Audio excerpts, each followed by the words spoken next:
Aqui no Bom Dia, uma entrevista com o ministro da Ciência e da Tecnologia, Roberto Amaral. As principais notícias do Estado agora no Bom Dia Pará.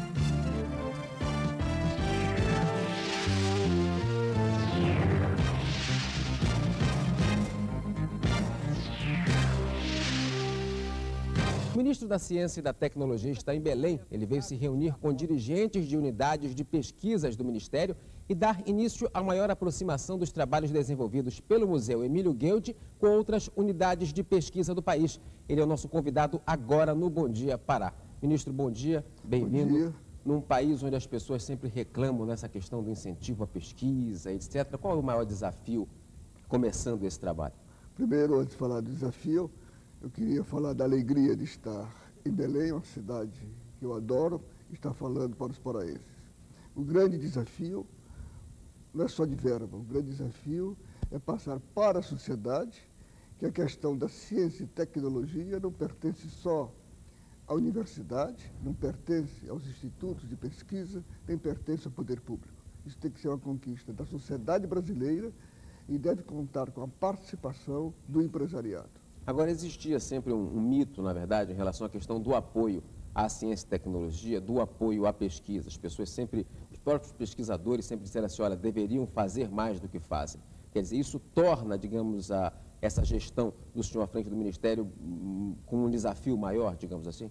Um agradável desafio. O grande problema do país é exatamente a inexistência de investimentos em ciência e tecnologia. Há 20 anos atrás, por exemplo, o PIB brasileiro era superior ao da Coreia do Sul, a renda per capita era superior da Coreia do Sul. Por que hoje nós estamos atrás da Coreia do Sul? Porque há 25 anos eles investem 3% do seu PIB em ciência e tecnologia. E nós, agora, estamos investindo apenas 1%. Esse desafio vai ser encarado pelo governo do presidente Lula, que assumiu o compromisso e autorizou a reafirmá-lo, de até o final do seu mandato nós chegarmos a gastar pelo menos 2% do PIB nacional em ciência e tecnologia. Na verdade, simplesmente o dobro. Na verdade, você está tentando reverter esse processo, mas infelizmente já estamos defasados em relação àqueles que já investiram. Dá para compensar esse atraso? Dá para tentar compensar. O meu sentimento é que nós estamos no avião avariado e nós temos que consertá-lo ainda em voo. Não dá para descer para consertar em terra. O grande desafio nosso é lidar com o passado e o futuro. O que é que eu chamo de passado? É recuperar o tempo perdido.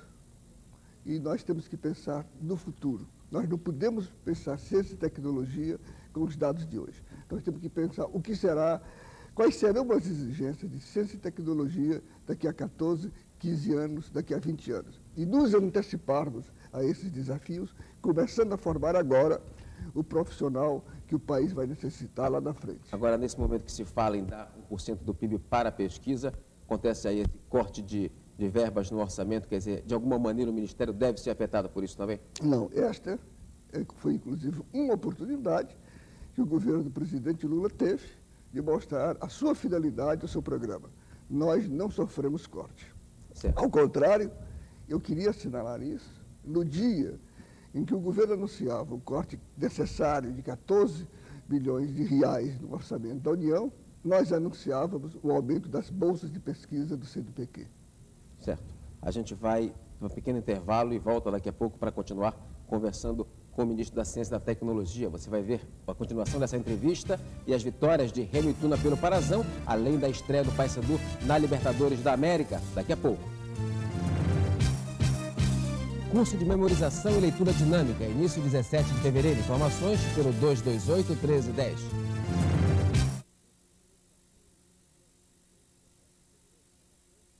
Nós continuamos a entrevista com o ministro da Ciência e da Tecnologia, Roberto Amaral. Ministro, essa questão de bolsas para pesquisa, CNPq, são mais 14 mil bolsas, é isso? Nós anunciamos, já estamos implantando a criação de mais 14 mil bolsas. Para você ter ideia, há 10 anos atrás, nós tínhamos, o CNPq tinha um programa de 50 mil bolsas, que no governo passado caiu para 45 mil. Ou seja, o Brasil cresce, as universidades crescem, a demanda cresce, nós diminuímos o número de bolsas e depois perguntamos por que estamos atrasados. Nossa primeira medida do governo nesta área foi aumentar o número de bolsas. Criamos mais 14 mil bolsas, 4.500 para pesquisa em nível de doutorado e criamos outras categorias. Vou falar apenas sobre uma, que é da iniciação júnior, que é para já localizar o estudante na escola de segundo grau. Criamos este programa para atender principalmente aos alunos da escola pública. Existe um objetivo também que é descentralizar a pesquisa, não fazer pesquisa só nas regiões mais desenvolvidas e trazer isso para o norte, nordeste. Como é que está isso? Eu vou mais longe. O grande objetivo do nosso governo, do governo do presidente Lula, é desconcentrar. Desconcentrar a renda, desconcentrar a riqueza, desconcentrar também o saber e a informação. Uma das formas disso é desconcentrar os investimentos da União em ciência e tecnologia. Ele não pode ficar como hoje, 80% dos investimentos da União ficam entre os estados do Rio de Janeiro, meu estado e São Paulo. É preciso que a ciência e tecnologia seja um projeto nacional. E ele só será um projeto nacional se nós investirmos no Rio e São Paulo, mas investirmos também no Pará, investirmos também no Amazonas, investirmos também no Piauí. E nas edições dos jornais na internet, chegou até a causar um certo ciúme essa história da descentralização, sugerindo que o Ministério possa estabelecer cotas para pesquisa, ou seja, X reais para determinados pesquisadores, talvez mesmo que não tenha toda essa demanda. O senhor confirma, não confirma essa história? Às vezes a imprensa sai da reportagem para a novela. Eu nunca falei isso. Não existe cota? Não existe cota. Nós estamos estudando formas de promover essa descentralização, que não passa apenas pelo poder federal. Tem que também haver a participação dos estados. E eu faço aqui de público um apelo para quem me está ouvindo, para pressionar os diversos governos, para que os governos estaduais também investam em ciência, também investam em pesquisa, também investam em tecnologia. Este esforço não pode ser só do poder público federal. Hoje, 80% dos investimentos brasileiros em ciência e tecnologia dependem da União. Dos países civilizados, 80% decorre da iniciativa privada. Esse investimento tem que ser da União, dos estados, da iniciativa privada. Tá certo, ministro. E agora a relação da ciência e tecnologia do Brasil com a ciência e tecnologia no mundo. No início aí da gestão houve um certo mal-estar em relação à história da utilização da energia atômica com fins pacíficos, né? Uma entrevista dada à BBC foi interpretada lá fora como se estivéssemos nós aqui no Brasil defendendo a fabricação da bomba. O que aconteceu realmente nessa história? A interpretação não foi lá fora, a interpretação não foi aqui e não se trata de interpretação, se tratou de um processo conhecido de distorção da informação. A imprensa informa, mas também desinforma. O que o ministro disse na entrevista à BBC e repete aqui, é que este país, e qualquer país que tenha projeto de nação, não pode se autolimitar na pesquisa. Nós temos que pesquisar na área do genoma, temos que pesquisar na área da nanotecnologia, temos que avançar em informática. Nós não podemos nos estabelecer limites da pesquisa. Daí, nós temos que também investir temos que investir também na pesquisa nuclear. Daí, transformar isso numa defesa da bomba atômica é simplesmente má fé. Tá certo, ministro. Obrigado pela sua participação. Muito grato. Sucesso aí nessa empreitada, que ela é difícil, mas ela é prazerosa, como o senhor citou no início da entrevista. Isso. Obrigado. O desafio, quanto maior, melhor. Obrigado ao senhor. O ministro da Ciência e Tecnologia, Paulo Amaral, inaugura em Belém um sistema de transmissão de dados que vai interligar o Museu Emílio Gueldi a instituições de pesquisas de outros estados brasileiros.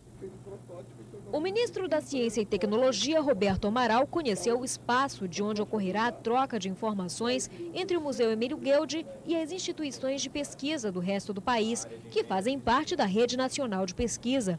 A transmissão de dados deixou de ser feita pelo e-mail para funcionar através de um circuito de rádio, que torna o acesso à internet mais rápido e seguro. Nós vamos fazer parte dessa grande rede nacional, mas também vai trazer para a instituição melhor capacitação dos nossos técnicos e na organização das nossas informações. Após a inauguração das instalações, o ministro falou dos planos do governo Lula para a Amazônia.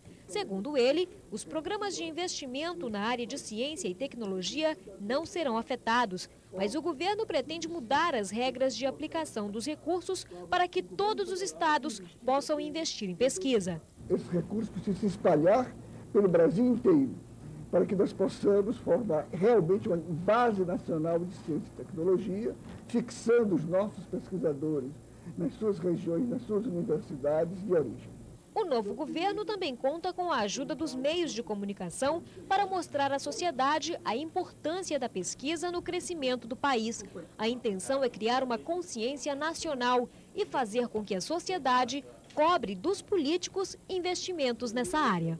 É preciso que os meios de comunicação de massa nos ajudem a explicar à população os conceitos de ciência e tecnologia. Isso é fundamental, não é apenas para o futuro do país, não é uma coisa etérea que está lá longe, é para o dia a dia, para o nosso cotidiano.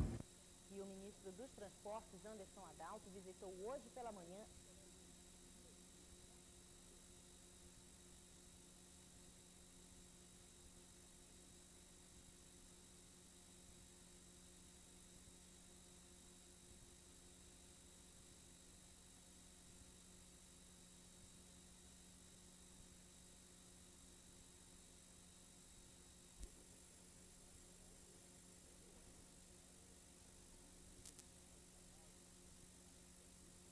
que aqui será também um dos celeiros. A TV Liberal, ela procura premiar o talento há 9 anos com o Troféu Rômulo Marana. A sua palestra hoje faz parte da programação da 9ª edição do Troféu Rômulo Marana. Exatamente. Como é que o senhor vê esse tipo de ação como da TV Liberal de premiar o talento? É uma excelente iniciativa, é o motivo até principal, né, entre outras agendas, mas é o motivo principal da minha vinda, justamente porque eu acho que essa iniciativa, além de provocar o debate sobre a questão esportiva, sobre o marketing, sobre a política esportiva, também é óbvio que termina com o próprio troféu e as competições se estimulando, né, a prática esportiva local. Eu acho que é uma excelente iniciativa e nós queremos não só prestigiar, como ser parceiros de iniciativas como essa.